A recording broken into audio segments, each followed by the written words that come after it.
Buenos días. Yo voy a explicar la resolución 0627 del 2006, que es la norma que establece el Nacional de Emisión de Ruido y el Ruido Ambiental. Bueno, el capítulo 1 habla de las disposiciones generales. Este habla acerca de la presión sonora, cómo debe ser ajustado y corregido, donde se corrige por impulsibilidad, tonalidad, condiciones meteorológicas, horarios, tipos de fuentes y receptores, para obtener así niveles corregidos de presión sonora continua equivalente. En el capítulo 2 habla de la aplicabilidad de la emisión del ruido, donde estos ruidos son utilizados para la verificación de los niveles de emisión de ruido por parte de las fuentes emisoras. Para el cálculo de la emisión de aporte del ruido, se obtiene al restar logarítmicamente el ruido residual o corregido del valor del nivel de presión sonora, corregido continuo equivalente al ponderado. En esta resolución está esta tabla, donde muestra los estándares máximos permisibles de niveles de emisión de ruido expresados en decibeles. Estos niveles permisibles de sector o subsector corresponden a los más restrictivos. Por ejemplo, las vías son objeto de medición de ruido ambiental, mas no son derivados por fuentes, son ruidos por fuentes móviles. Las vías en áreas urbanas o asentamientos humanos sí son considerados como sectores inmersos en otras zonas o subsectores. Ruidos por fuentes de emisión natural que no estén con intervención humana estos estándares máximos permisibles son aquellos de los ruidos que provienen de las cascadas, de los ríos, de animales, de parques naturales, etc. La prueba estática que se le hace para los carros y las motos, los niveles máximos permisibles se los toma mediante la resolución 3500 del 2005 por el Ministerio de Transporte y de Ambiente y Vivienda y Desarrollo Territorial. El ruido de las aeronaves con resolución se toma mediante se mide y se toma y se rige mediante la resolución 2130 del 2004 y la aeronáutica civil.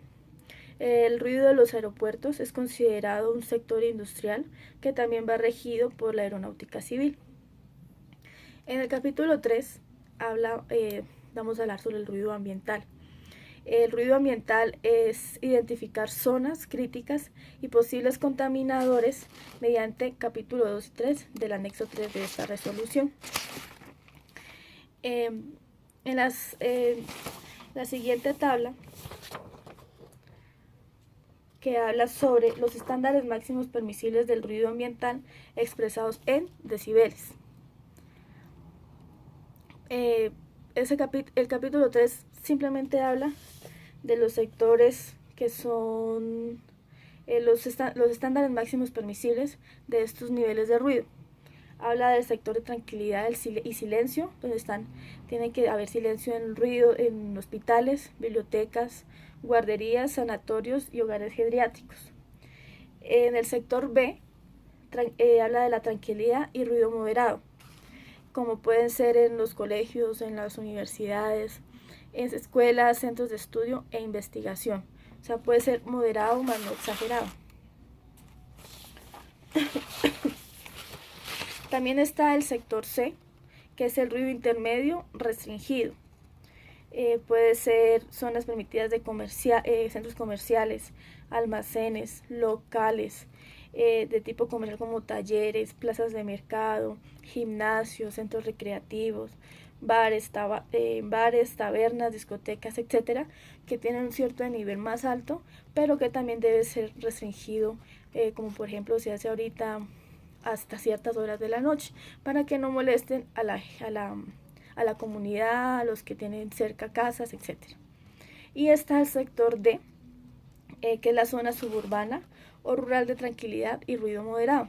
En esta encontramos residencial suburbana, rural habitada y designada para explotación agropecuaria, y zonas de recreación y descanso, como son parques naturales, las reservas naturales, etc.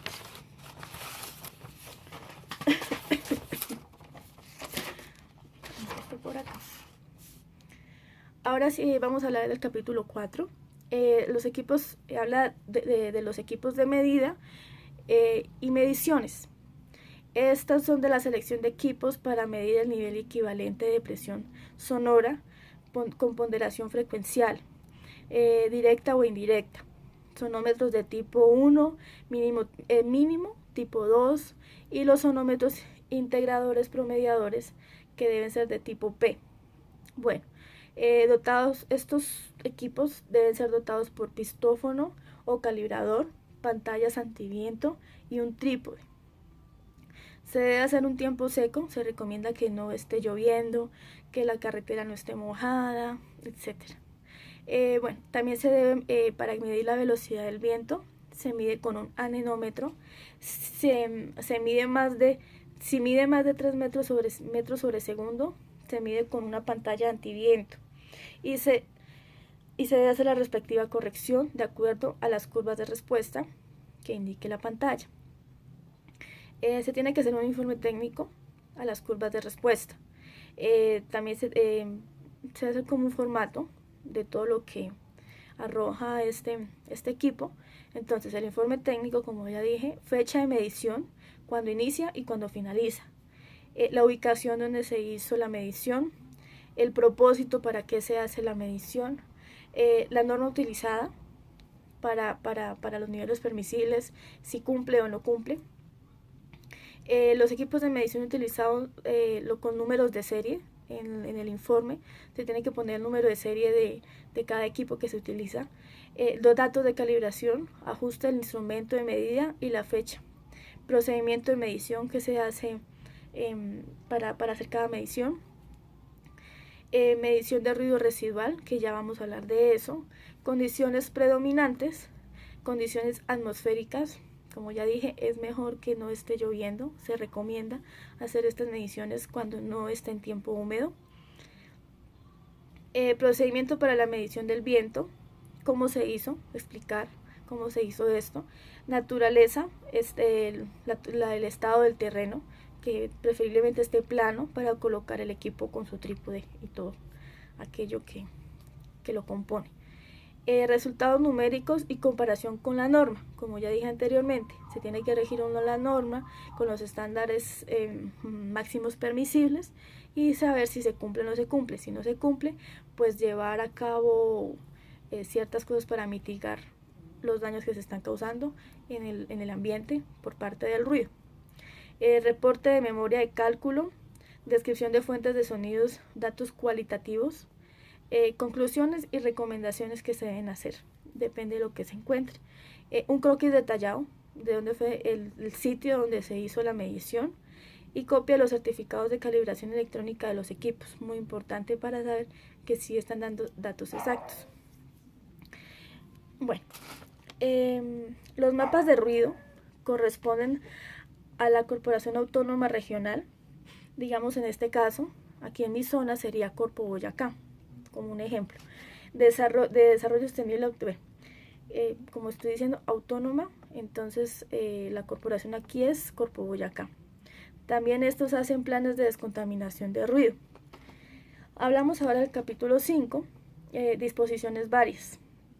Habla de los anexos 1, 2, 3, 4 y 5, que hace parte integral de esta resolución. Bueno, en el anexo 1 de las definiciones habla acerca de cada uno de los conceptos utilizados en la resolución. Entonces, ¿qué es acústica? ¿Qué son perturbaciones elásticas, sonoras? La alarma, ¿qué es lo que genera ruidos por si algo se detecta mal? Ancho de banda, extensión del espectro, ¿qué es la extensión del espectro de la frecuencia comprendidas en el interior de una banda? O sea, lo que está alrededor de la zona que se va a tomar la medición. ¿Qué es una autopista?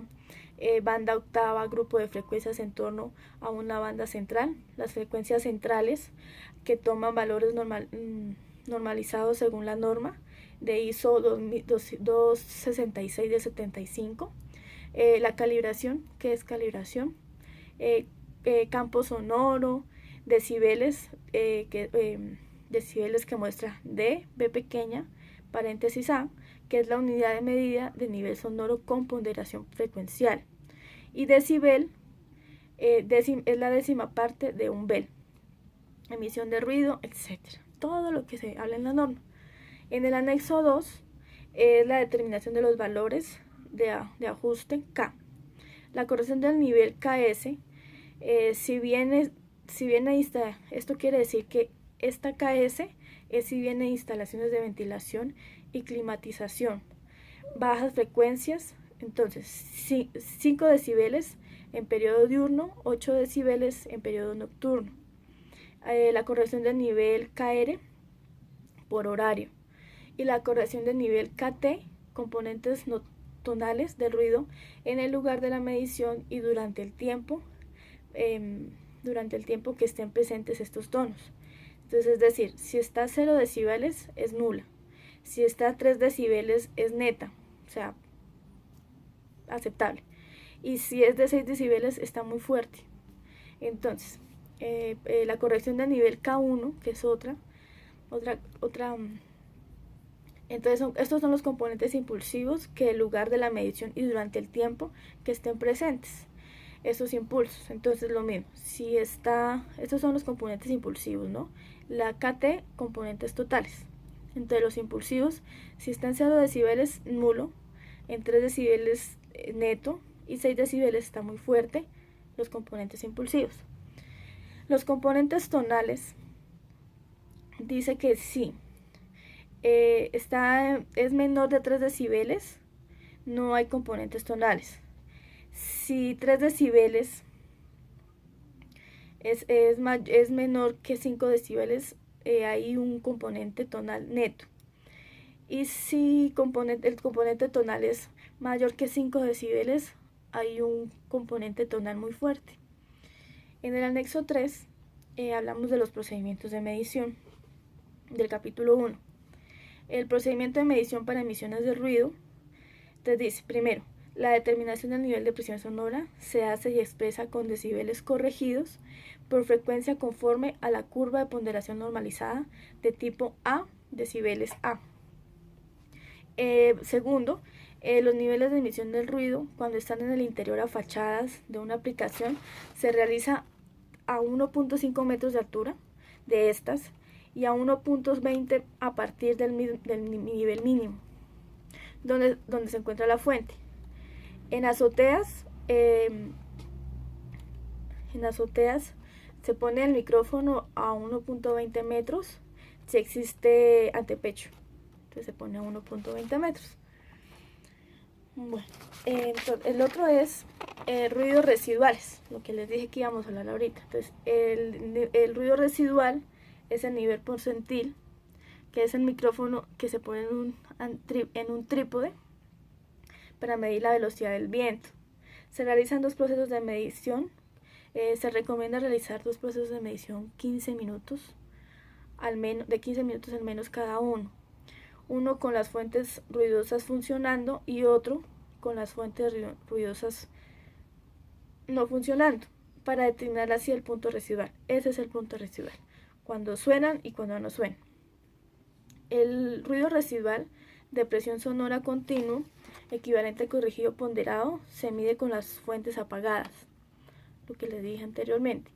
Si la diferencia aritmética es igual o inferior a 3 decibeles, o sea, igual o inferior a 3 decibeles, se indica que el nivel de ruido es del orden igual o inferior al ruido residual. O sea, que si es menor que 3 o igual, es un ruido residual, o sea, que está apagado, o sea, que no hay ruido. En el capítulo 2 de los anexos que estamos hablando, el procedimiento de medición para el ruido ambiental. Entonces, este habla acerca de la determinación del nivel de presión sonora continua, equivalente que se realiza y expresa en decibeles corregidos por frecuencia conforme a la curva de ponderación normalizada tipo A. Los niveles de ruido ambiental con ponderación se hacen teniendo en cuenta la norma ISO 1996. En zonas urbanas y de expansión urbana, el ruido ambiental se mide instalando el micrófono a una altura de 4 metros. Se deben calibrar siempre todos los equipos. En el capítulo 3 El procedimiento para determinar el número de puntos y los tiempos de medición se recomienda aplicar la siguiente metodología. Objetivo de estudio, estudio de evaluación rápida, el estudio de las áreas, de establecer una grilla, determinar las distancias, etc. En el anexo 5, los mapas de ruido. Estos representan los resultados que se han hecho en las mediciones en los equipos para así establecer si cumple o no cumple con la norma.